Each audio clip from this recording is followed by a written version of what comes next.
5살의 나는 할아버지의 거대한 서재에 앉아 있었다. 육중한 마호가니 책상 너머로 보이는 할아버지의 얼굴은 언제나처럼 무표정했다. 한성그룹의 총수, 한태성 회장. 대한민국을 쥐락펴락하는 그에게 나는 그저 어린 손녀일 뿐이었다. 하지만 오늘 나는 그 인식을 바꾸기로 결심했다. 그래서 할아버지는 M&A를 포기하실 건가요? 내 작은 목소리가 쥐 죽은 듯 조용한 서재에 울려 퍼졌다. 할아버지의 굳은 얼굴에 처음으로 균열이 가는 것을 보았다. 놀라움. 그는 거대한 손으로 턱을 쓰다듬으며 나를 내려다보았다. 그의 눈빛은 더 이상 어린아이를 보는 눈이 아니었다. 상대를 가늠하는 날카로운 사업가의 눈빛이었다. 내가 그걸 얻지 않으냐? 나는 의자에서 폴짝 뛰어내려 그의 책상 위에 놓인 신문으로 다가갔다. 작은 손가락으로 경쟁사의 주가 그래프를 짚었다. 여기 함정이 있잖아요. 그들은 일부러 주가를 떨어뜨리고 있어요. 우리가 덥석 물기를 기다리는 거예요. 하지만 진짜 가치는 여기에 숨어 있어요. 나는 다른 기사를 가리켰다. 그들이 최근에 비밀리에 특허를 출원한 신기술에 관한 내용이었다. 할아버지의 눈이 가늘어졌다. 그는 아무 말도 하지 않았지만 서재 안의 공기가 바뀌는 것을 느낄 수 있었다. 거대한 시계의 초침 소리만이 정적을 깨고 있었다. 나는 희미하게 미소 지었다. 그래, 바로 이거다. 내가 이 지독하고 차가운 집안에서 살아남는 방법? 하지만 내가 한성그룹의 신동이 되기 전 그저 엄마 배 속 따뜻한 어둠 속에 떠다니는 하나의 영혼일 뿐이었다. 모든 것의 시작은 그곳에서부터였다. 나는 언제부터 내 존재를 인식했는지 정확히 기억나지 않는다. 의식이란 건 희미한 안개 같아서 어느 순간 정신을 차려보니 나는 나라는 것을 알고 있었다. 나는 따뜻하고 부드러운 공간에 둘러싸여 있었다. 외부의 소리는 물을 통해 들려오는 것처럼 웅웅거렸지만 유독 한 사람의 목소리만은 선명했다. 아가야, 잘 지내니? 엄마는 우리 아가가 너무 보고 싶어. 엄마였다. 그 목소리는 세상에서 가장 따뜻한 담요처럼 나를 감쌌다. 부드럽고 상냥하고 한없는 사랑이 담겨 있었다. 엄마는 매일 나에게 말을 걸었다. 아름다운 시를 읽어주기도 하고 감미로운 노래를 불러주기도 했다. 그녀의 기쁨과 설렘이 파동처럼 나에게 전해져 왔다. 나는 그 목소리에 의지해 하루하루를 보냈다. 가끔 다른 목소리가 들려왔다. 낮고 차가운 무심한 톤의 남자 목소리였다. 보고서는? 네, 준비했습니다. 다음 주 이사회 안건 미리 확인하고. 그는 엄마와 대화하는 것이 아니었다. 항상 다른 누군가와 일에 대한 이야기를 했다. 그는 아마도 나의 아빠일 것이다. 아빠의 목소리에는 온기가 없었다. 그는 나에게 말을 걸지 않았고 내 존재에 대해 별다른 감흥이 없는 듯 했다. 엄마가 그의 앞에서 조심스럽게 내 이야기를 꺼낼 때면 그는 짧게 대답할 뿐이었다. 그래. 알았어. 그게 전부였다. 그럴 때마다 엄마의 목소리에 스며드는 미세한 실망감과 슬픔을 느낄 수 있었다. 나는 어둠 속에서 생각했다. 이번 생의 아빠는 꽤나 무뚝뚝한 사람인 것 같다고. 이번 생이라는 생각을 한순간 잊고 있던 기억들이 본물처럼 터져나왔다. 나는 박은서였다. 29회를 살다 과로로 죽은 평범한 회사원이었다. 고아로 자라 기댈 곳 하나 없이 악착같이 살았다. 매일 밤 차가운 편의점 도시락으로 끼니를 때우고 깜빡이는 모니터 앞에서 새벽까지 일했다. 사랑받는다는 것이 무엇인지, 가족의 온기가 무엇인지 알지 못했다. 내 마지막 기억은 책상에 엎드린 채 심장이 멎는 듯한 고통과 함께 찾아온 끝없는 피로감이었다. 그렇게 허무하게 끝난 인생이었다. 만약 다시 한번 기회가 주어진다면? 나는 죽어가며 간절히 바랐다. 다시 태어난다면 이번에는 절대로 그렇게 외롭게 살지 않으리라. 사랑을 주고 사랑을 받고 소중한 사람들을 내 힘으로 지키며 살아가리라. 그리고 나는 지금 엄마의 배 속에 있었다. 새로운 삶의 기회를 얻은 것이다. 전생의 기억은 나에게 축복이자 저주였다. 어른의 정신을 가진 태아. 나는 이 기묘한 상황을 받아들이기로 했다. 그리고 결심했다. 이번 생은 반드시 성공하리라. 누구에게도 무시당하지 않고 내 사람들을 지킬 수 있는 힘을 가진 사람으로 살아가리라. 그러기 위해서는 정보가 필요했다. 나는 엄마와 주변 사람들이 나누는 대화에 온 신경을 집중했다. 사모님, 회장님께서 찾으십니다. 지영 아가씨께서 오셨습니다. 사모님, 회장님. 아가씨, 평범한 집안에서 쓰는 호칭은 아니었다. 나는 귀를 쫑긋 세웠다. 한성그룹의 후계자가 될 아이인데 너무 유난 떨지 마. 차가운 여자 목소리가 들렸다. 그 목소리에는 날카로운 가시가 돋쳐 있었다. 엄마의 심장이 살짝 빨리 뛰는 것이 느껴졌다. 형님, 저는 그냥 올케랑 조카가 걱정돼서 온 거예요. 한성그룹. 나는 그 이름을 똑똑히 기억했다. 전생의 박은서도 알고 있는 이름이었다. 대한민국 경제의 정점에 서 있는 거대 기업. 그리고 나는 그 집안의 후계자가 될 아이였다.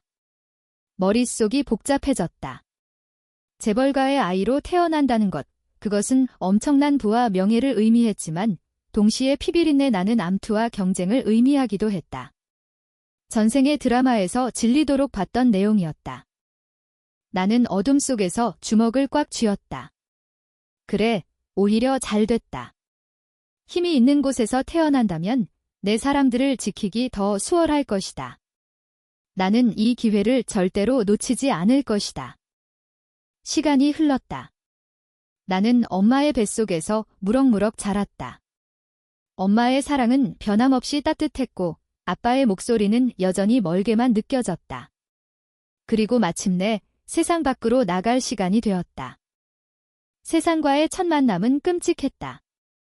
나를 감싸던 따뜻한 양수가 사라지고 차가운 공기와 눈부신 빛, 귀를 찢는 소음이 한꺼번에 덮쳐왔다. 나는 본능적으로 울음을 터뜨렸다.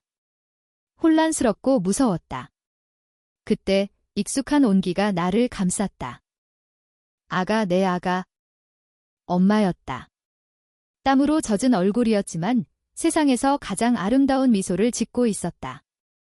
엄마의 품은 내가 있던 그 어둠 속만큼이나 아늑했다. 나는 울음을 그치고 엄마의 심장 소리에 귀를 기울였다. 안정감이 찾아왔다. 그래, 이 사람이다. 내가 이번 생에서 목숨을 걸고 지켜야 할 첫 번째 사람. 그때 시야에 한 남자가 들어왔다. 훤칠한 키에 조각처럼 잘생긴 얼굴. 하지만 그 얼굴에는 어떤 감정도 담겨 있지 않았다. 그는 멀찍이 서서 나를 내려다볼 뿐이었다. 아빠, 한지혁이었다. 그의 눈빛은 낯선 물건을 보는 듯 무심했다. 나와 눈이 마주쳤지만 그는 아무 말도 하지 않았다. 그저 형식적인 시선 한 번을 던지고는 이내 고개를 돌려버렸다. 나는 실망하지 않았다. 이미 예상했던 바였다. 그는 나를 사랑하지 않는다. 적어도 지금은. 괜찮다. 사랑은 쟁취하면 되는 것이다. 나는 그의 마음을 반드시 얻어내고 말 것이다. 그가 가진 힘이 나와 엄마를 지켜줄 가장 강력한 방패가 될 테니까. 나의 이름은 한서연이 되었다. 나는 한성그룹의 유일한 후계자인 한지혁의 딸로 이 거대하고 차가운 성에 입성했다. 내가 처음으로 마주한 나의 집은 집이라기보다는 박물관에 가까웠다. 대리석 바닥은 거울처럼 반짝였고 천장은 닿을 수 없을 만큼 높았다. 벽에는 내가 값을 매길 수조차 없는 그림들이 걸려 있었다. 모든 것이 거대하고 화려하고 또 텅 비어 있었다. 이 넓은 공간 어디에도 사람의 온기는 느껴지지 않았다. 복도를 오가는 사용인들은 그림자처럼 조용히 움직였고 그들의 얼굴에는 어떤 표정도 없었다. 나는 아기 침대에 누워 이 모든 것을 관찰했다. 이것이 나의 새로운 세계였다. 아름답지만 차가운 감옥. 엄마는 나의 유일한 세상이었다. 그녀는 하루 종일 내 곁을 지키며 노래를 불러주고 책을 읽어주었다. 그녀의 품에 안겨 있을 때만이 나는 이 집의 냉기로부터 벗어날 수 있었다. 아빠는 거의 집에 들어오지 않았다. 그는 언제나 바빴다. 가끔 그의 얼굴을 볼 때면 그는 갓난아기인 나를 어떻게 대해야 할지 모르는 사람처럼 서툴고 어색했다. 그는 나를 안아주지 않았고 그저 멀리서 지켜보기만 했다. 엄마가 저보, 우리 서연이 좀 안아봐요 라고 말하면 그는 잠시 망설이다가 마지못해 나를 품에 들었다. 그의 품은 넓었지만 어색하고 뻣뻣했다. 나는 그의 심장 소리가 너무 멀리서 들린다고 생각했다. 하지만 나는 포기하지 않았다. 그가 나를 안을 때마다 나는 작은 손으로 그의 셔츠 깃을 꽉 잡았다. 떨어지지 않으려는 필사적인 몸짓이었다. 그러면 그의 몸이 순간적으로 굳는 것이 느껴졌다. 아주 미세한 변화였지만 나는 놓치지 않았다. 그는 완전히 무심한 것이 아니었다. 그저 표현하는 방법을 모를 뿐 그의 마음속에도 아주 작은 온기가 남아있을지도 모른다. 나는 그 작은 불씨를 찾아내 거대한 불길로 키워낼 것이다. 나는 철저하게 아기처럼 행동했다.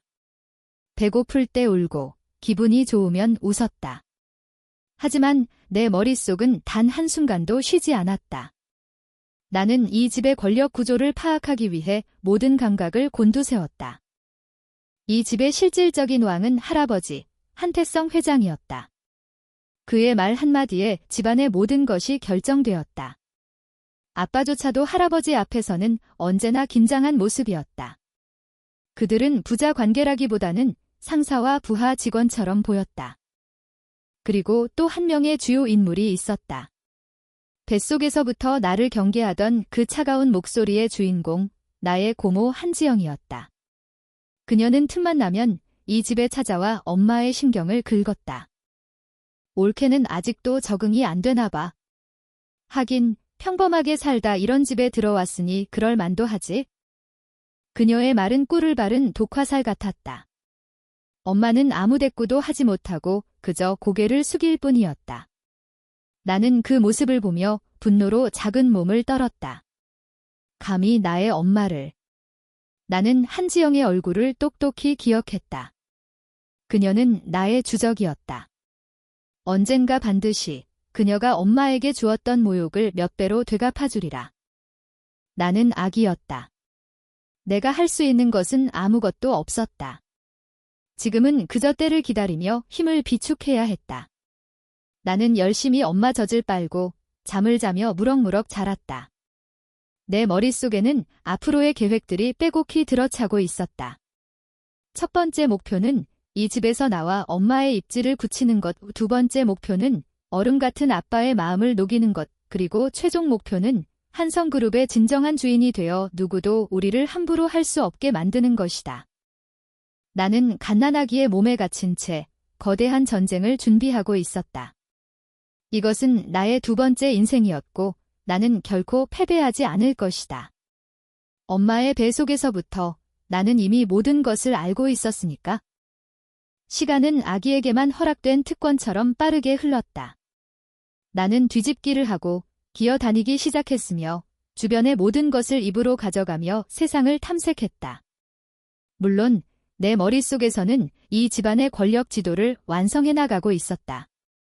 엄마 오수지는 이 거대한 성 안의 유일한 이방인이었다. 그녀는 우아하고 아름다웠지만 뼛속까지 재벌가의 사람인 고모 한지영이나 평생을 이 집에서 보낸 사용인들 사이에서 늘 위축되어 있었다. 엄마의 유일한 무기는 아빠 한지혁의 사랑이었다. 하지만 그 사랑은 너무나 희미하고 불확실해서 엄마를 지켜주기에는 역부족이었다. 아빠는 엄마를 사랑하는 것 같았지만 그보다 더 한성그룹의 후계자라는 무거운 갑옷을 입고 있었다. 그는 아버지인 한태성 회장의 그림자 아래서 단 한순간도 자유로워 보이지 않았다. 나의 100일 잔치가 조용히 치러진 어느 날 오후, 고모 한지영이 자신의 아들, 그러니까 내게는 사촌 오빠가 되는 최민준을 데리고 찾아왔다. 민준이는 나보다 3살이 많았고 제 어미를 쏙 빼닮아 오만하고 영악한 구석이 있었다. 어머, 옳게. 우리 서연이 많이 컸네. 그런데 너무 조용한 거 아니야? 우리 민준이는 이맘때쯤 온 집안을 기어다니면서 난리를 쳤는데. 한지영은 나를 내려다보며 말했지만 그 시선은 온전히 엄마를 향해 있었다. 마치 내가 낳은 딸은 내 아들보다 못하다라고 말하는 것 같았다. 엄마는 어색하게 웃으며 대답했다. 서연이는 순한 편이에요, 형님. 순한 게 좋은 것만은 아니지. 이 집안에서는 똑 부러지고 야무져야 살아남는 법인데. 안 그러니 옳게. 그녀는 살아남는다는 단어에 힘을 주어 말했다. 명백한 도발이었다. 나는 속으로 분노를 삼켰다. 이 여자는 엄마의 가장 아픈 곳을 정확히 알고 찌르고 있었다. 평범한 집안 출신이라는 엄마의 출신 성분. 나는 엄마를 올려다보았다. 그녀의 얼굴에 스치는 옅은 슬픔과 무력감을 보고야 말았다. 내 작은 심장이 분노로 뜨거워졌다. 기다려, 한지영. 내가 말하고 걷기 시작하면 그때는 이렇게 당하고만 있지 않을 테니까. 그날 밤 나는 잠결에 들려오는 언쟁 소리에 눈을 떴다. 아빠와 할아버지의 목소리였다. 할아버지의 서재에서 흘러나오는 소리 같았다. 나는 있는 힘껏 몸을 뒤집어 침대 난간을 붙잡고 귀를 기울였다. 그래서 내 생각은 변함이 없다는 거냐? 할아버지의 목소리는 얼음장처럼 차가웠다. 아들, 딸이 무슨 상관입니까, 아버지? 시대가 어느 때인데. 아빠의 목소리였다. 그는 나를 변호하고 있었다.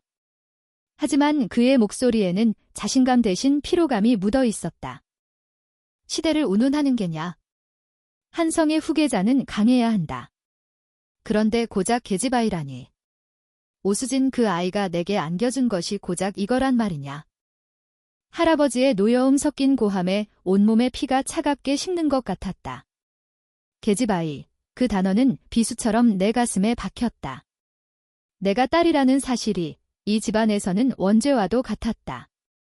전생에서 고아로 태어나 성별 때문에 차별받았던 기억은 없었지만 지금 이 순간 나는 뼈저리게 느끼고 있었다. 이 집안에서 여자로 태어난다는 것의 의미를. 지영이에게는 민준이가 있다. 잊지 마라. 할아버지의 마지막 말은 선고와도 같았다. 고모 한지영과 그녀의 아들 최민준. 그들이 나의 경쟁 상대였다. 나는 그때 깨달았다. 이것은 단순히 고모와 엄마 사이의 신경전이 아니었다. 한성그룹의 후계 자리를 둘러싼 거대한 전쟁이었다. 그리고 나는 그 전쟁의 가장 중요한 인물이자 가장 약한 고리였다. 아빠는 그날 밤 자신의 방으로 돌아오지 않았다.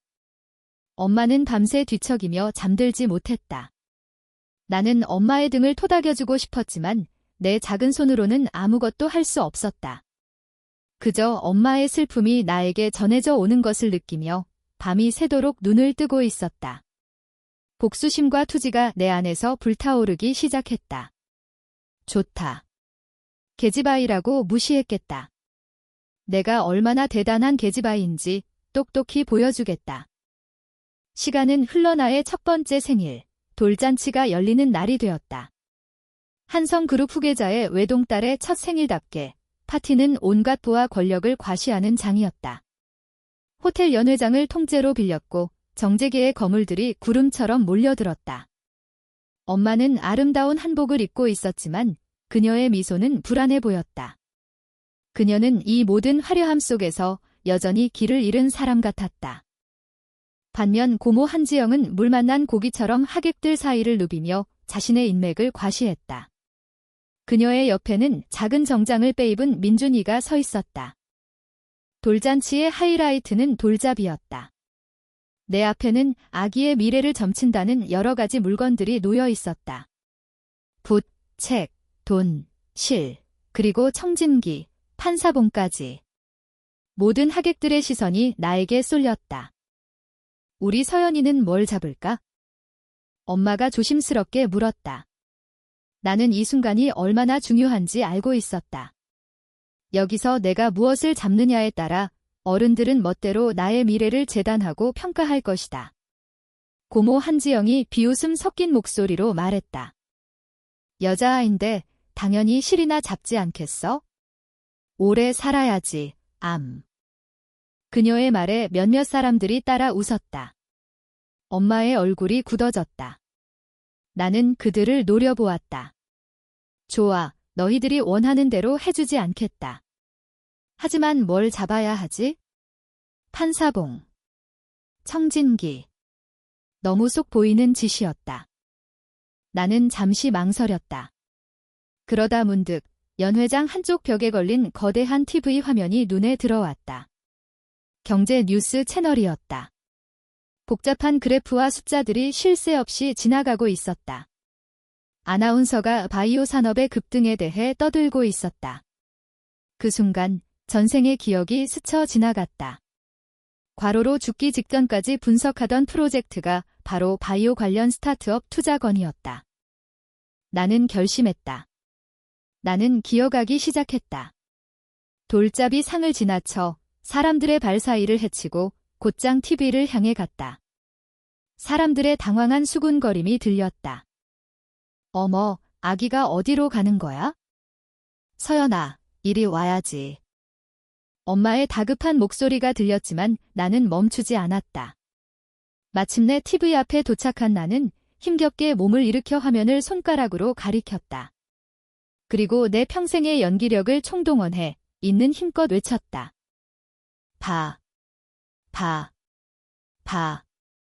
물론 내 발음은 부정확했다. 사람들은 그저 아기가 의미 없는 소리를 낸다고 생각했을 것이다. 그들은 웃음을 터뜨렸다. 어머, 아기가 TV가 좋은가 봐. 고모 한지영은 어깨를 으쓱하며 조롱했다. 결국 아무것도 못 잡았네. 쯧쯧. 바로 그 순간이었다. 내 옆에 서 있던 아빠, 한지혁의 표정이 변했다. 그는 놀란 눈으로 TV 화면과 나를 번갈아 보았다.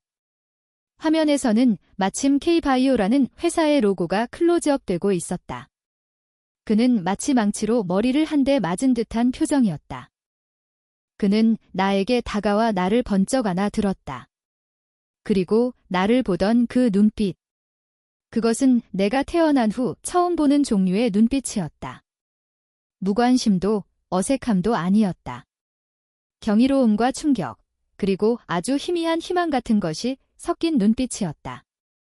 그는 옆에 있던 비서에게 낮고 빠르게 말했다.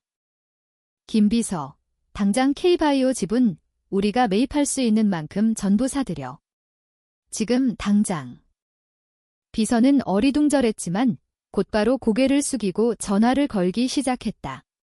그 모습을 지켜보던 할아버지, 한태성 회장의 눈빛이 가늘어졌다.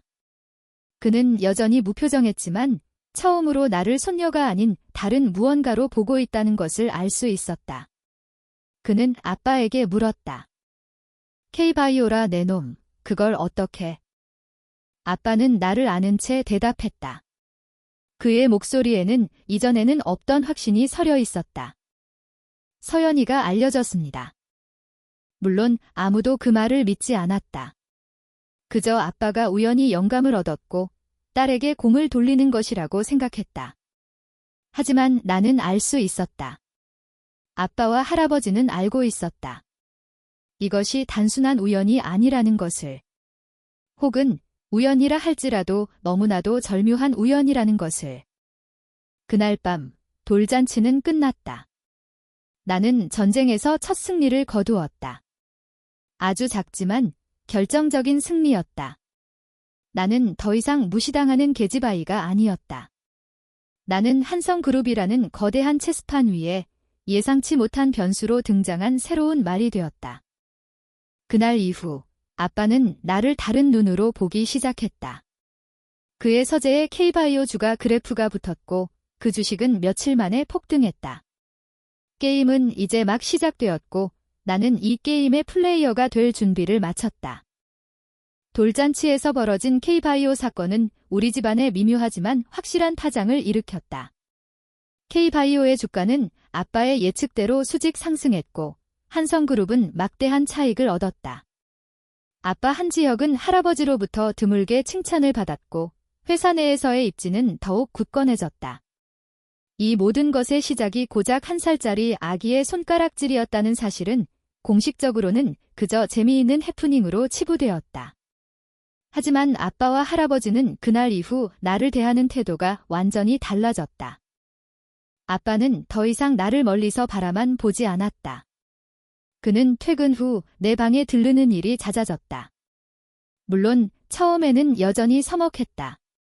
그는 갓난아기와 어떻게 놀아줘야 할지 모르는 사람처럼 그저 침대 옆에 서서 나를 물끄러미 내려다볼 뿐이었다. 하지만 그 눈빛에는 이전의 무관심 대신 호기심과 탐색의 빛이 가득했다. 마치 아주 복잡하고 흥미로운 퍼즐을 마주한 사람 같았다. 나는 이 기회를 놓치지 않았다. 나는 아빠가 방문할 때마다 최고의 컨디션을 보여주기 위해 노력했다. 방긋방긋 웃고 옹알이를 하고 작은 손으로 그의 손가락을 꽉 잡았다. 나는 그에게 내가 사랑스럽고 평범한 아기라는 인상을 심어주면서도 동시에 무언가 특별한 존재라는 암시를 주어야 했다. 그것은 아주 섬세한 줄타기와 같았다. 어느 날 아빠는 커다란 그림책 몇 권과 알파벳 블록을 가지고 왔다. 서연아, 아빠랑 놀까? 그의 목소리는 여전히 어색했지만 그 안에는 분명한 노력이 담겨 있었다. 엄마는 그 모습을 보며 감격한 듯 눈시울을 붉혔다. 나는 속으로 쾌재를 불렀다. 얼음 왕자가 드디어 움직이기 시작했다. 아빠는 나와 바닥에 앉아 블록 놀이를 시작했다. 그는 A, B, C 블록을 차례로 보여주며 나에게 읽어주었다. 나는 이미 전생에 영어를 마스터했지만 지금은 그저 눈을 동그랗게 뜨고 옹알이를 할 뿐이었다. 아빠는 잠시 나를 지켜보더니 슬쩍 다른 블록들을 내 앞에 흩어놓았다. 그 안에는 숫자와 간단한 도형 블록도 섞여 있었다. 이것은 명백한 테스트였다. 나는 못 이기는 척 블록들을 가지고 놀았다. 그러다 우연히 숫자 블록들만 한쪽으로 모아놓았다. 1, 2, 3, 4 순서대로. 그리고는 아빠를 보며 해맑게 웃었다. 아빠의 눈이 순간적으로 커지는 것을 보았다. 그는 숨을 죽이고 내 행동을 지켜봤다. 나는 이어서 도형 블록들을 가지고 놀았다. 동그라미는 동그라미끼리, 세모는 세모끼리. 아주 간단한 분류였지만 돌 지난 아기가 하기에는 분명 놀라운 일이었다. 아빠는 아무 말도 하지 않았다. 그는 그저 굳은 표정으로 나를 바라볼 뿐이었다. 하지만 나는 느낄 수 있었다.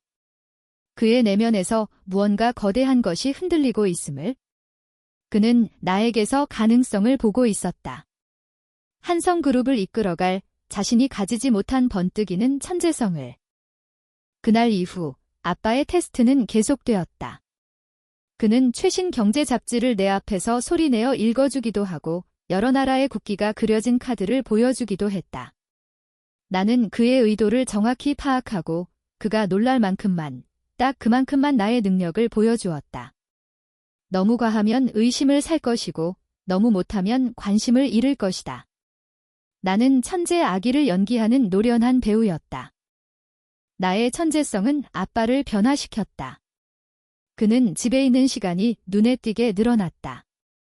서재에 틀어박혀 일만 하던 그는 이제 거실에서 나와 시간을 보내거나 엄마와 함께 정원을 산책했다. 그의 얼굴에서는 서서히 냉기가 걷히고 인간적인 표정이 드러나기 시작했다. 여보, 당신 요즘 좋아 보여요. 엄마가 행복한 목소리로 말했다. 아빠는 쑥스러운 듯 헛기침을 하더니 내 머리를 부드럽게 쓰다듬었다. 이 녀석 때문인가?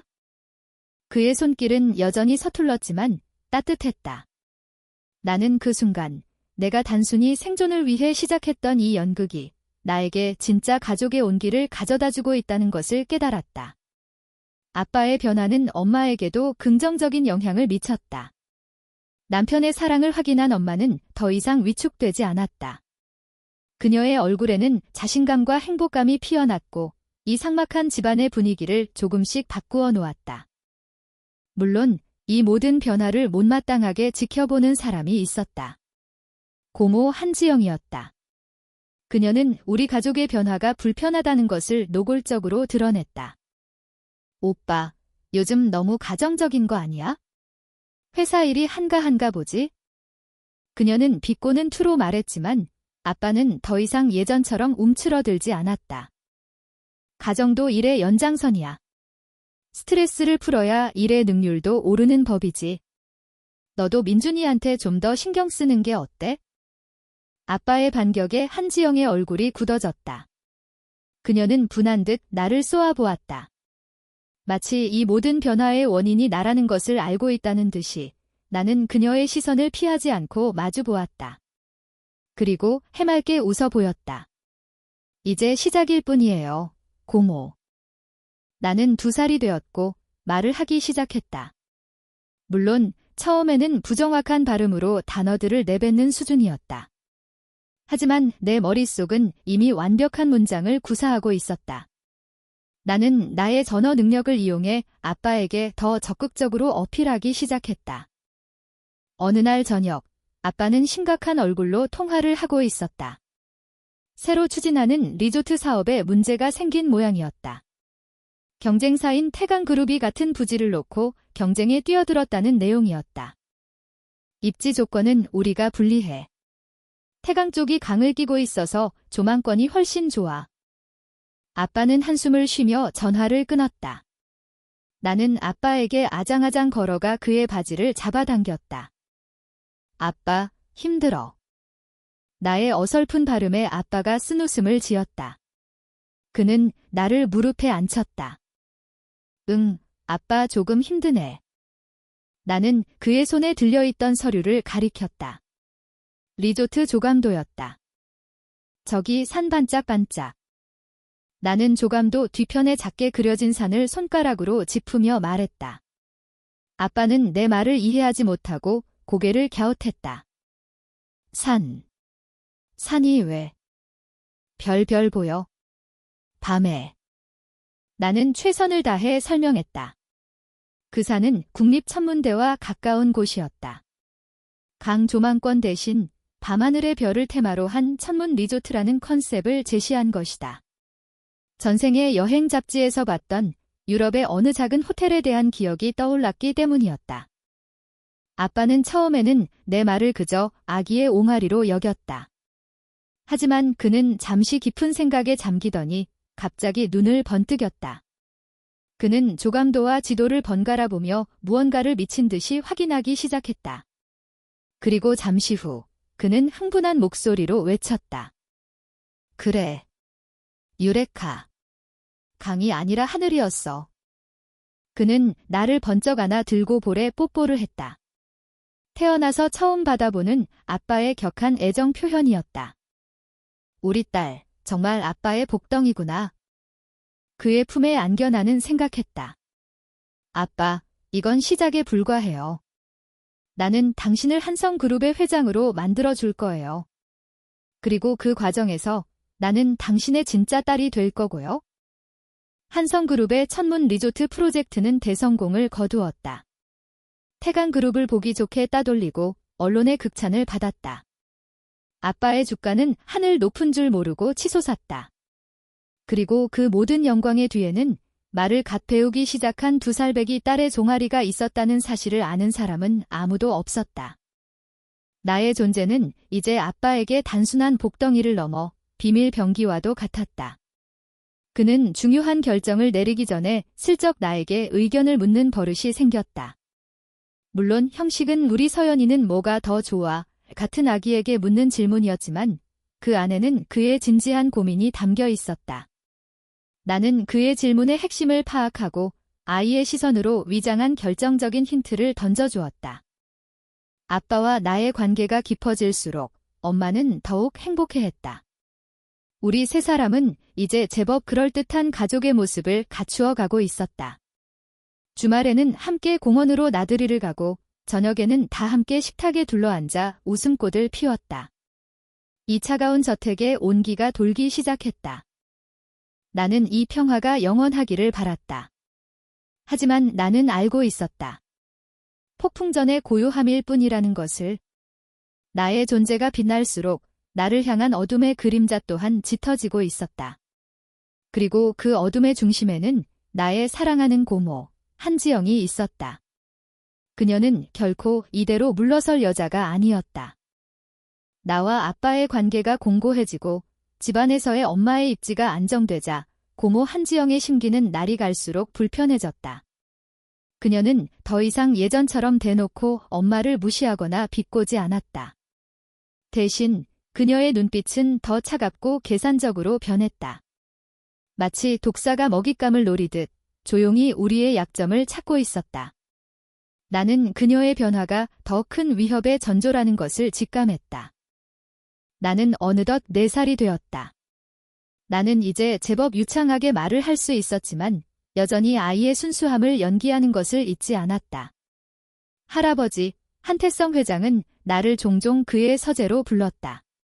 그는 나를 무릎에 앉히고 어려운 한자가 가득한 책을 보여주거나 세계 지도를 펼쳐놓고 여러 나라의 수도를 물었다. 그의 시험은 날이 갈수록 어려워졌지만 나는 언제나 그를 놀라게 할 만큼의 정답과 그를 미소 짓게 할 만큼의 사랑스러운 오답을 섞어서 대답했다. 이 아이는 보통 내기가 아니야? 할아버지는 아빠에게 그렇게 말했다고 한다. 그의 목소리에는 만족감이 묻어 있었다. 할아버지의 인정은 이 집안에서 가장 강력한 방패였다. 한지영도 할아버지가 나를 총애한다는 것을 알기에 함부로 나를 건드리지 못했다. 그래서 그녀는 방향을 틀었다.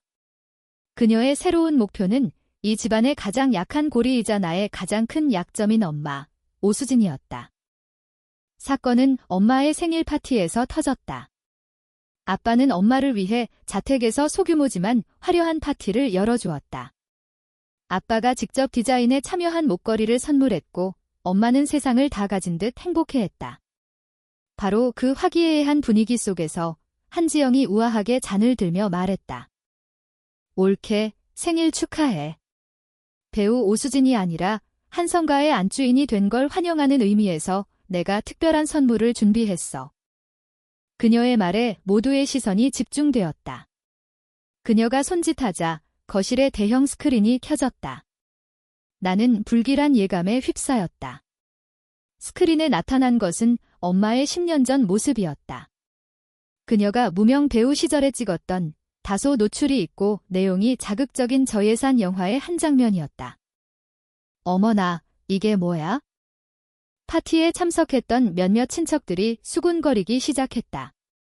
영상 속에서 젊은 시절의 엄마는 지금과는 사뭇 다른 촌스럽고 절박한 얼굴로 연기를 하고 있었다. 한지영은 순진한 표정을 지으며 말했다. 우리 올케, 이런 재능이 있는 줄 몰랐네? 하긴 먹고 살려면 무슨 일이든 해야 했겠지. 안 그래? 그 말은 엄마의 가슴에 비수를 꽂았다. 엄마의 얼굴이 새하얗게 질렸다. 그녀의 손이 부들부들 떨리는 것을 보았다. 그녀가 배우였다는 사실은 모두가 알고 있었지만 이렇게까지 그녀의 과거를 끄집어내 조롱거리로 만들 줄은 몰랐다. 이것은 명백한 인격 살인이었다. 아빠의 얼굴이 분노로 굳어졌다. 한지영. 지금 뭐 하는 짓이야? 왜 그래, 오빠? 난 그냥 올케의 숨겨진 재능을 보여주고 싶었을 뿐인데.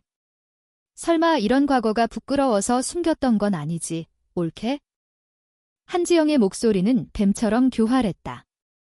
엄마는 아무 말도 하지 못하고 입술만 깨물었다. 그녀의 눈에 눈물이 고이는 것을 보자 내 안에 무언가가 툭 끊어졌다. 분노가 머리끝까지 치밀어 올랐다. 나는 조용히 내 방으로 달려갔다. 그리고 얼마 전 아빠가 선물해준 토끼 인형을 집어들었다. 평범한 인형처럼 보이지만 배를 누르면 30초간 주변 소리를 녹음할 수 있는 기능이 숨겨져 있었다. 나는 이 기능을 테스트해본다는 핑계로 집안 곳곳에서 들려오는 대화들을 녹음해두곤 했다. 한지영과 그녀의 아들 민준이의 대화도 그 안에 있었다. 나는 다시 파티장으로 돌아왔다. 어른들의 시선은 모두 싸늘하게 굳은 아빠와 울기 직전인 엄마, 그리고 의기양양한 한지영에게 쏠려 있었다. 나는 아장아장 한지영에게 다가가 그녀의 옷자락을 잡아당겼다. 고모, 이거 보세요. 서연이 토끼예요. 한지영은 거슬린다는 듯 나를 내려다보았다. 저리 비켜, 어른들 얘기하잖니. 나는 아랑곳하지 않고 토끼 인형의 배를 꾹 눌렀다. 녹음된 목소리 재생. 엄마, 오늘 진짜로 그거 틀 거예요? 할머니, 오수진, 완전 창피하겠다. 최민준의 목소리. 당연하지, 아들. 내 할머니가 얼마나 보잘것없는 여자였는지 모두가 알아야 해. 그래야 내 아빠, 한지혁, 도 정신을 차리고 집안의 진짜 주인이 누가 되어야 하는지 깨닫게 될 거야. 알았지? 이 일은 너와 나만의 비밀이야. 한지영의 목소리. 순간 파티장의 공기가 얼어붙었다. 모든 소음이 멈췄다. 사람들은 믿을 수 없다는 표정으로 스크린과 한지영, 그리고 내 손에 들린 토끼 인형을 번갈아 보았다. 한지영의 얼굴에서 핏기가 사라졌다. 그녀는 사색이 되어 나를 바라보았다. 그녀의 눈에는 당혹감과 분노, 그리고 아주 희미한 공포가 서려 있었다. 너 내가 어떻게... 가장 먼저 정신을 차린 것은 아빠였다. 그의 얼굴은 이제 분노를 넘어 차가운 살기마저 감돌았다. 그는 한지영에게 성큼성큼 다가갔다. 한지영. 내가 사람이냐? 낮고 조용한 목소리였지만 그 어떤 고함보다도 무서웠다. 아빠는 더 이상 아무 말도 하지 않았다. 그는 엄마에게 다가가 그녀의 어깨를 감싸 안았다. 그리고 파티에 모인 사람들을 향해, 하지만 실은 한지영을 향해 선언하듯 말했다. 오늘 파티는 이걸로 끝내겠습니다. 그리고 분명히 말씀드리지만 제 아내 오수진은 한성그룹의 안주인이자 제 딸 한서연의 어머니입니다. 제 아내를 모욕하는 것은 저와 제 딸, 그리고 한성그룹 전체를 모욕하는 것으로 알겠습니다. 아빠의 단호한 선언에 아무도 감히 입을 열지 못했다. 그는 엄마를 부축해 자리를 떴다. 떠나기 전 그는 나를 돌아보았다. 그의 눈빛은 복잡 미묘했다. 충격, 고마움, 그리고 자신의 딸에 대한 경외심마저 느껴졌다. 그는 내게 고갯짓을 한 번 하고는 사라졌다. 나는 혼자 남겨진 한지영을 바라보았다. 그녀는 여전히 그 자리에 못 박힌 듯 서 있었다. 사람들은 그녀를 피하며 흩어지기 시작했다. 나는 그녀에게 다가가 이제는 어눌하지 않은 명확한 발음으로 말했다.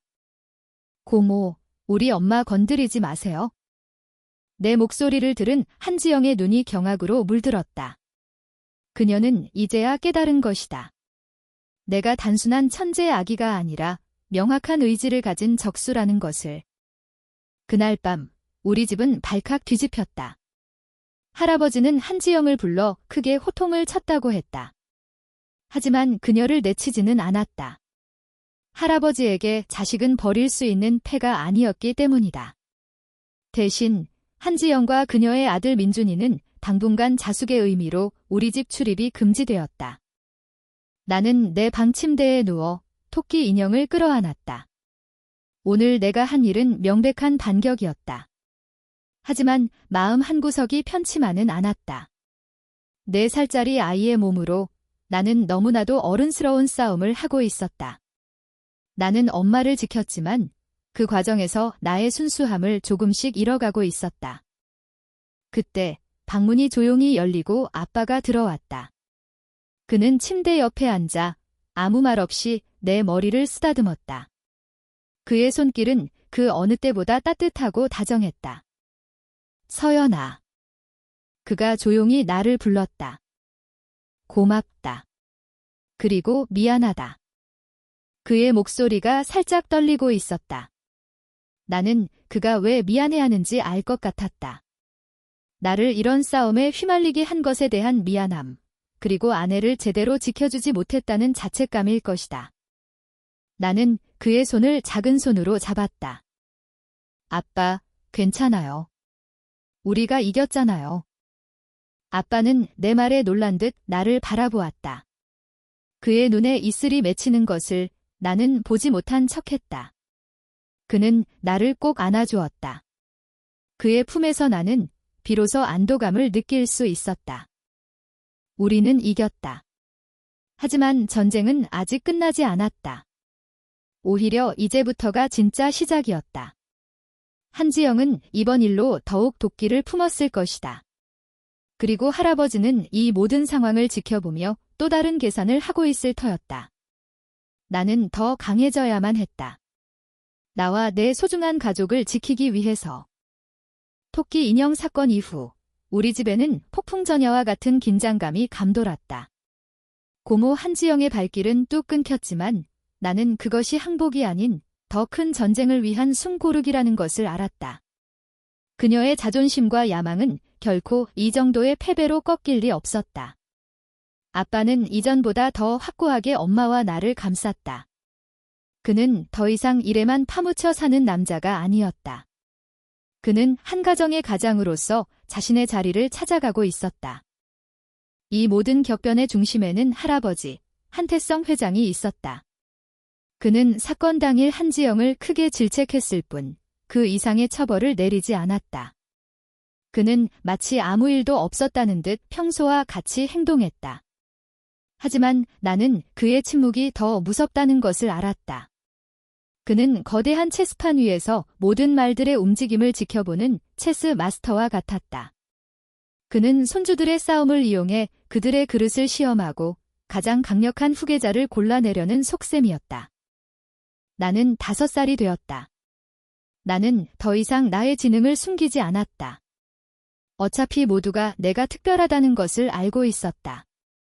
나는 아빠의 서재를 자유롭게 드나들며 경제신문을 읽었고 때로는 아빠의 경영 문제에 대해 조언을 하기도 했다. 나의 조언은 언제나 5살 아이의 순수한 질문이나 엉뚱한 상상력으로 포장되었다. 아빠, 왜 저 회사는 자꾸 아픈 주사를 맞아요? 그냥 튼튼한 비타민을 먹으면 안 돼요? 아픈 주사는 구조조정을, 튼튼한 비타민은 신사업 투자를 의미했다. 아빠는 내 말의 의미를 정확히 알아듣고 무릎을 치며 감탄했다. 나와 아빠 사이에는 우리 둘만이 아는 비밀 언어가 생겨났다. 우리는 단순한 부녀 관계를 넘어 완벽한 전략적 파트너가 되어가고 있었다. 고요한 평화는 오래가지 않았다. 할아버지가 아빠와 고모를 서재로 불렀다. 나도 아빠의 손에 이끌려 그 자리에 함께했다. 할아버지의 책상 앞에는 아빠와 한지영이 굳은 얼굴로 서 있었다.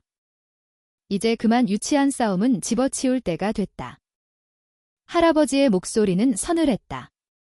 너희 둘 중 누가 한성을 이끌어갈 자격이 있는지 이번 기회에 확실히 증명해 보여라. 그는 책상 위에 2개의 두툼한 서류 봉투를 올려놓았다. 한성건설의 신도시 개발 프로젝트와 한성바이오의 차세대 신약 개발 프로젝트다.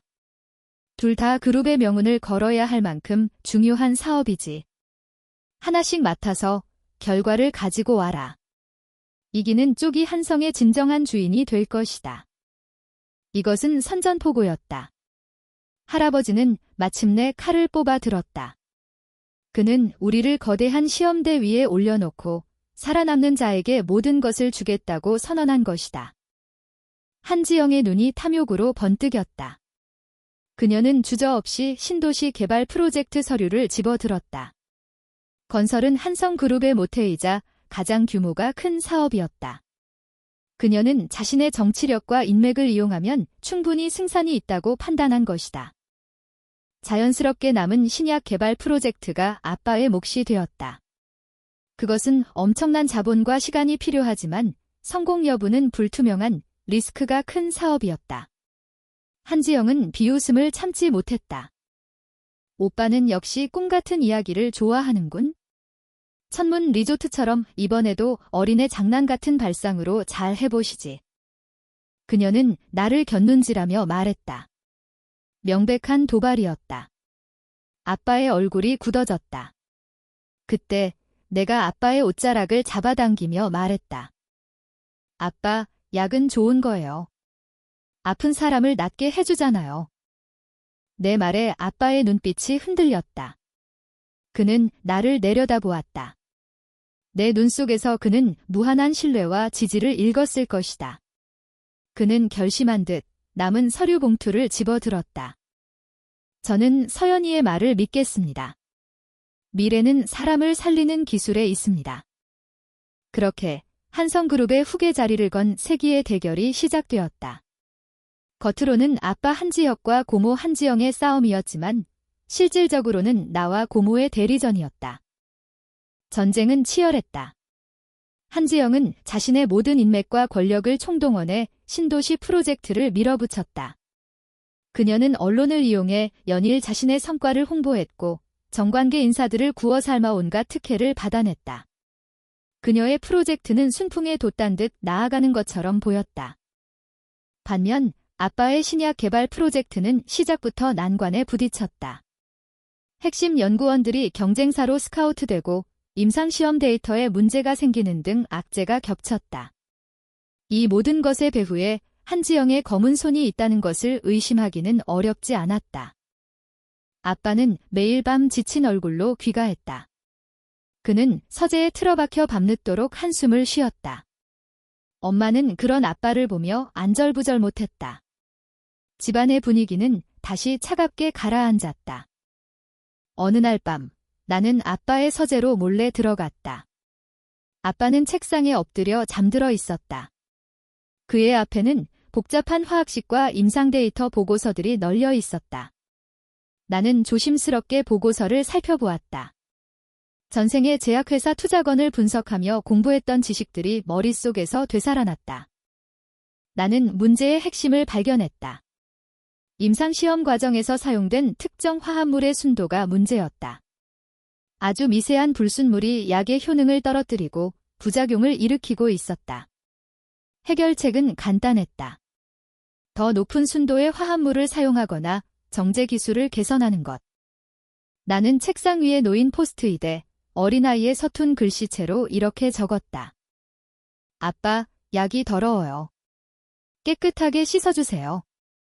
그리고 그 옆에 동그라미와 세모, 네모를 이용해 마치 장난감 블록을 쌓은 것처럼 보이는 그림을 그렸다.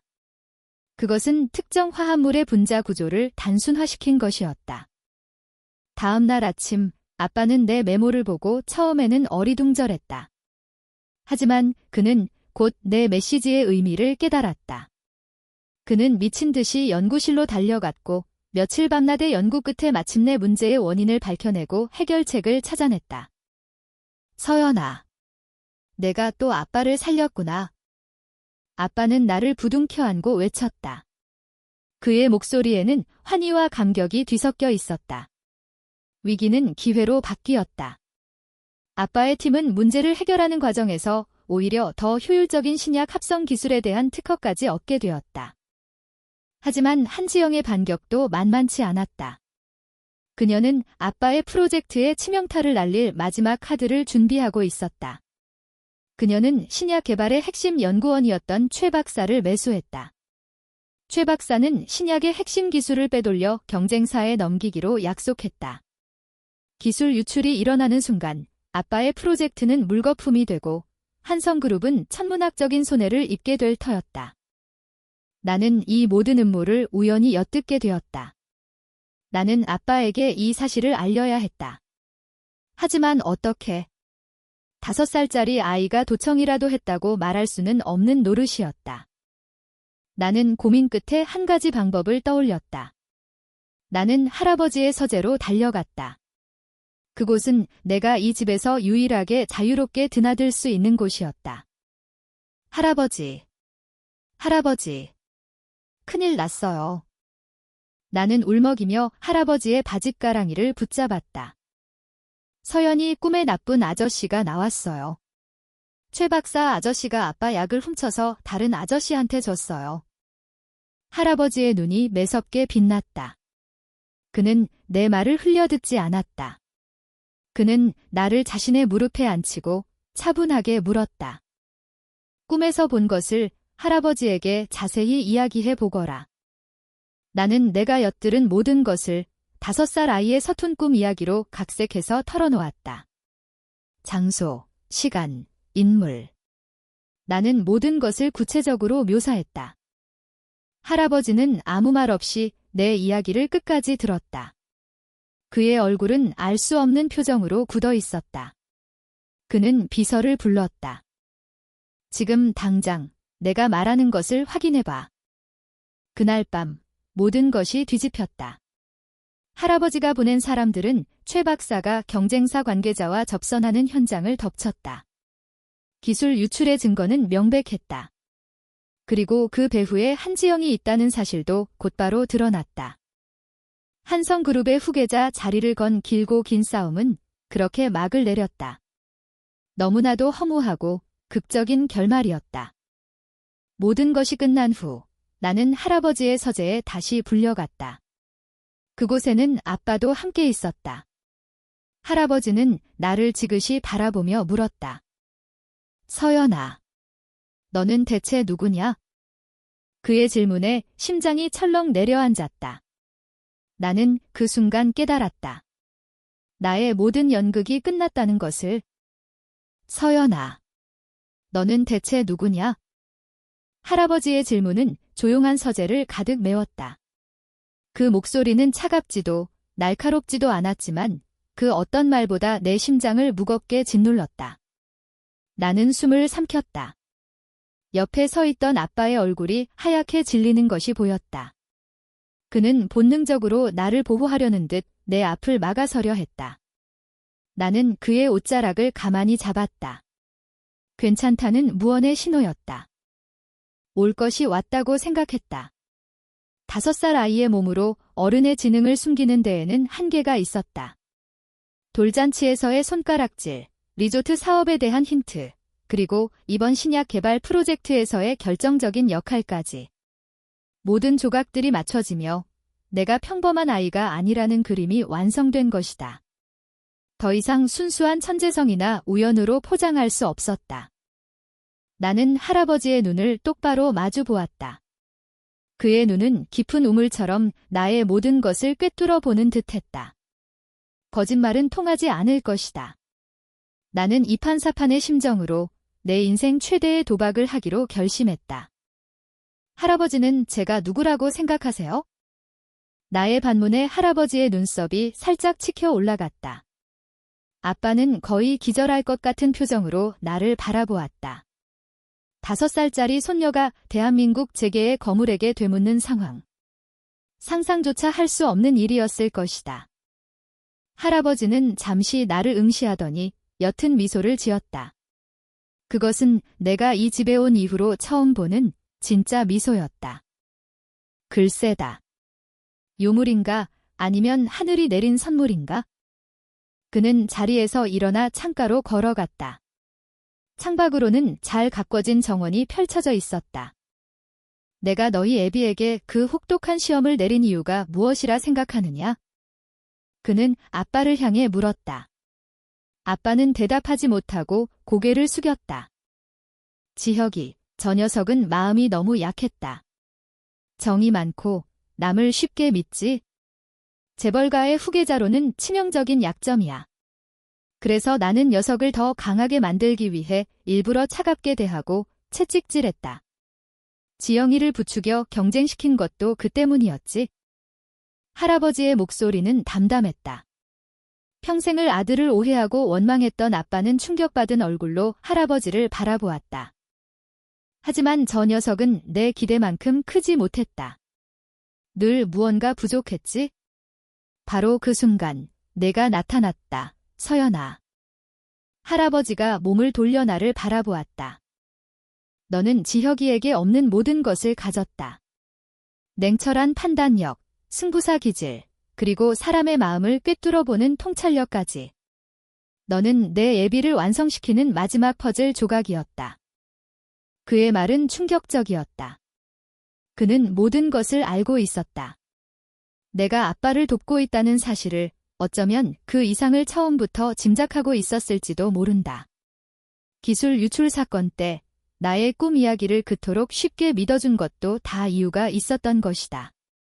그는 나를 시험하고 있었던 게 아니었다.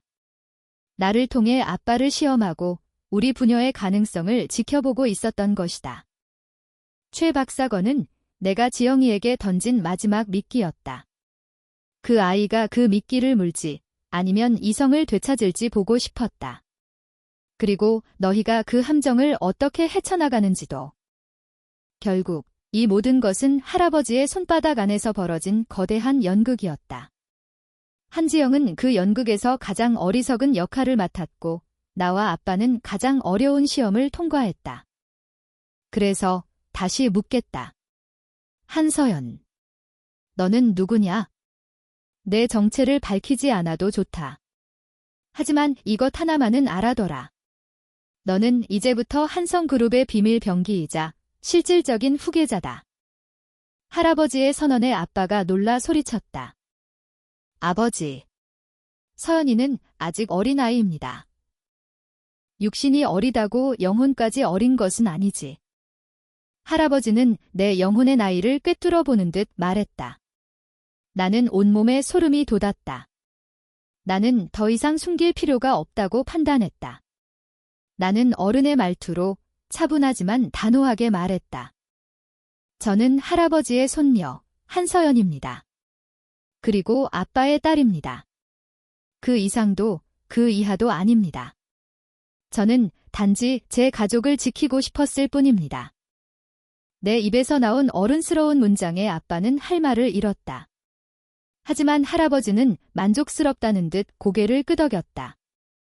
좋다. 그 마음만 변치 않는다면 나는 더 이상 묻지 않겠다. 그는 책상으로 돌아와 서랍에서 작은 열쇠 하나를 꺼냈다. 그리고 그것을 나에게 건넸다. 이것은 내 서재 금고 열쇠다. 그 안에는 한성의 과거와 현재, 그리고 미래가 담겨 있다. 이제부터 그것은 내 것이다. 내가 이 하레비의 진짜 후계자다. 나는 떨리는 손으로 열쇠를 받았다. 차갑고 묵직한 금속의 감촉. 그것은 단순한 열쇠가 아니었다. 거대한 왕국을 통치할 수 있는 왕관이자 수많은 사람들의 운명을 짊어져야 하는 멍에였다.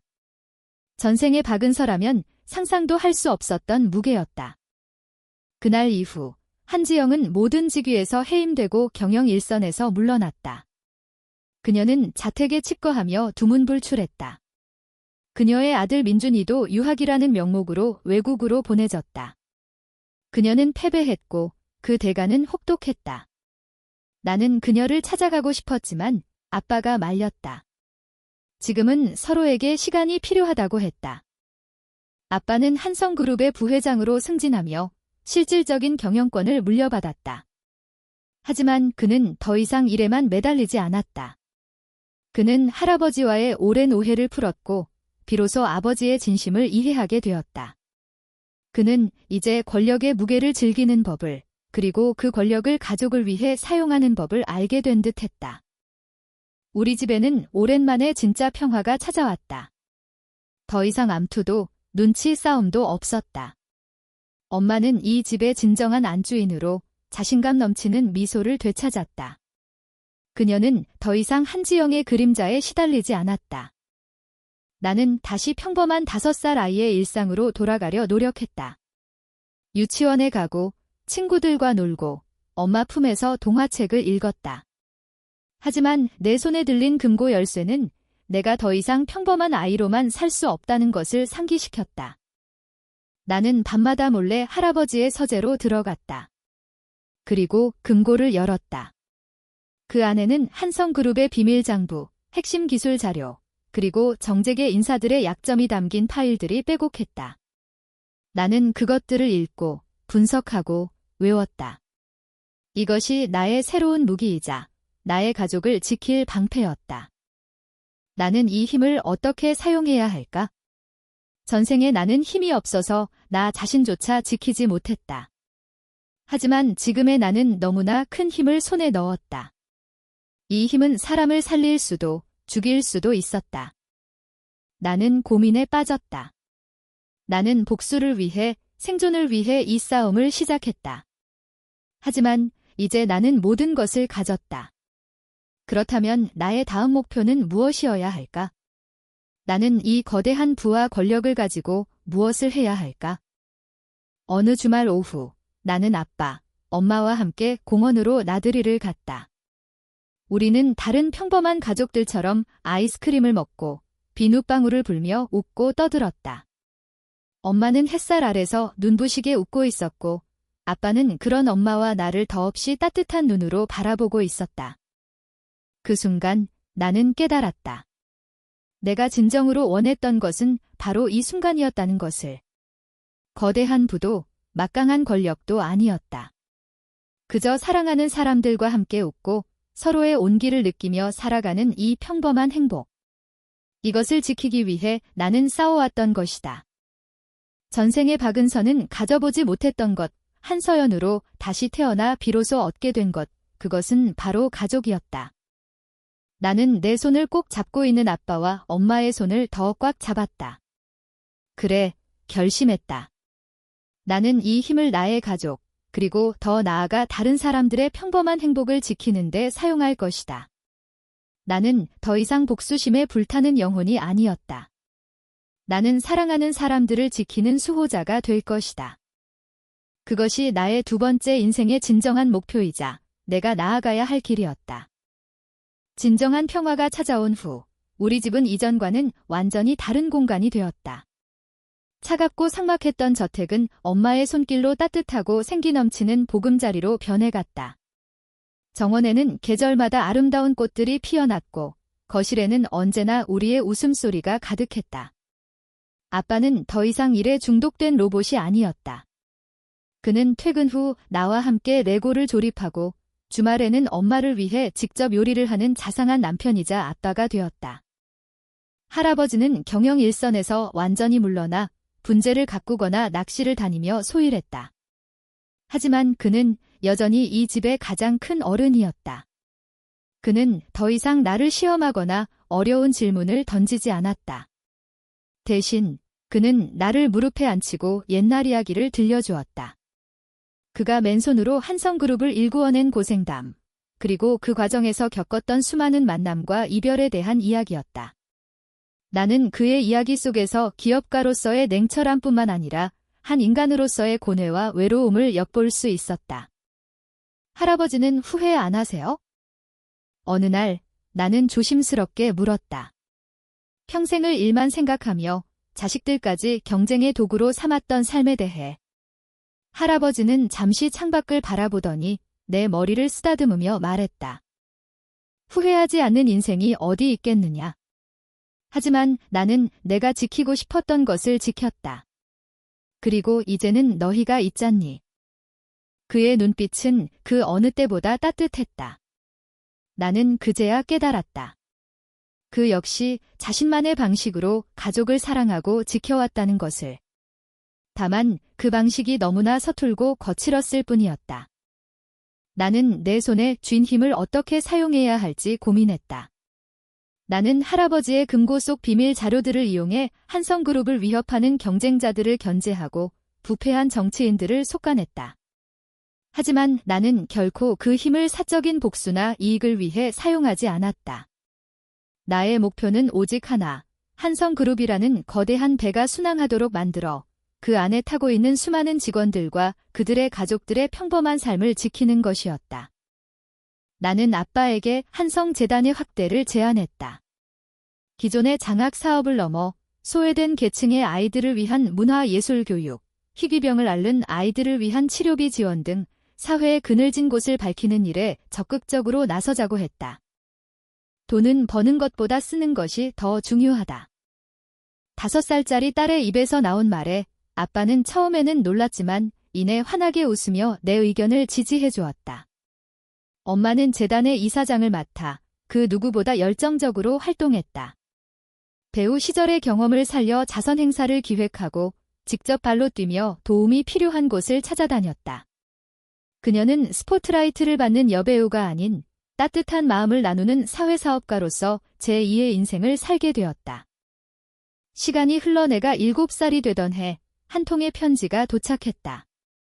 고모 한지영에게서 온 것이었다. 그녀는 지난 몇 년간 지방의 한 사찰에서 지내며 자신을 돌아보는 시간을 가졌다고 했다. 그녀는 편지에서 처음으로 자신의 잘못을 인정하고 엄마에게 진심으로 사과했다. 그리고 우리 가족에게 조용히 만나고 싶다는 뜻을 전해왔다. 우리는 약속 장소인 작은 한정식 집으로 향했다. 문을 열고 들어서자 예전의 화려하고 오만한 모습은 온데간데 없는 수수하고 평범한 모습의 한지영이 앉아 있었다. 그녀는 우리를 보더니 자리에서 일어나 깊이 고개를 숙였다. 옳게, 정말 미안했어요. 그리고 서연이에게도. 엄마는 말없이 그녀의 손을 잡아주었다. 그 눈빛에는 원망 대신 연민과 이해가 담겨 있었다. 두 여자는 한참 동안 아무 말 없이 서로를 바라보았다. 그 침묵 속에서 오랜 세월 묵혀왔던 상처와 갈등이 눈 녹듯 사라지고 있었다. 나는 한지영에게 다가가 말했다. 고모, 이제 집에 오셔도 돼요? 민준이 오빠도 보고 싶어요. 내 말에 한지영의 눈에서 기어이 눈물 한 방울이 떨어졌다. 그녀는 나를 끌어안았다. 그녀의 품은 더 이상 차갑지 않았다. 그날 이후 한지영은 다시 우리 가족의 일원이 되었다. 물론 예전처럼 경영에 참여하지는 않았다. 그녀는 한성재단에서 엄마를 도우며 자신의 과오를 갚는 삶을 살기로 했다. 유학을 갔던 민준이도 방학 때마다 한국에 돌아와 우리와 함께 시간을 보냈다. 그는 더 이상 제 어미를 닮은 영악한 아이가 아니었다. 그는 자신의 잘못을 부끄러워할 줄 아는 평범하고 건강한 소년으로 성장해 있었다. 마침내 우리 가족은 완전한 하나가 되었다. 피비린내 나는 암투와 갈등으로 얼룩졌던 과거를 뒤로하고 서로를 용서하고 보듬어주는 진짜 가족으로 거듭난 것이다. 어느 맑은 가을날 우리 가족 모두는 할아버지의 고향인 시골 마을로 여행을 떠났다. 할아버지와 아빠는 강가에서 낚시를 했고 엄마와 고모는 텃밭에서 직접 채소를 땄다. 나와 민준이는 들판을 뛰어다니며 잠자리를 잡았다. 저녁이 되자 우리는 마당에 모여 앉아 직접 잡은 생선과 같단 채소로 저녁 식사를 했다. 모닥불이 타오르고 밤하늘에는 셀 수 없이 많은 별들이 반짝였다. 그 풍경은 마치 내가 아빠에게 힌트를 주었던 천문 리조트의 모습 같았다. 나는 내 옆에 앉은 아빠의 어깨에 기댔다. 아빠는 내 머리를 부드럽게 감싸 안았다. 나는 속으로 생각했다. 이번 생은 정말 성공했구나, 박은서. 나는 더 이상 외로운 회사원 박은서가 아니었다. 나는 사랑하는 가족들에게 둘러싸인 세상에서 가장 행복한 아이 한서연이었다. 물론 내 어깨 위에는 한성그룹이라는 무거운 짐이 놓여 있었다. 앞으로도 수많은 도전과 위기가 닥쳐올 것이다. 하지만 이제 나는 두렵지 않았다. 나에게는 나를 믿고 지지해주는 든든한 가족이 있으니까. 나는 하늘의 별들을 바라보며 조용히 맹세했다. 나의 이 소중한 행복을, 그리고 이 행복을 가능하게 해준 모든 사람들을 내 평생을 바쳐 지켜내겠다고. 엄마 뱃속에서부터 시작된 나의 두 번째 인생. 그것은 재벌가의 천재로 살아남기 위한 처절한 생존기였지만 결국 나에게 진정한 가족의 의미와 사랑의 가치를 가르쳐준 더없이 소중한 여정이었다.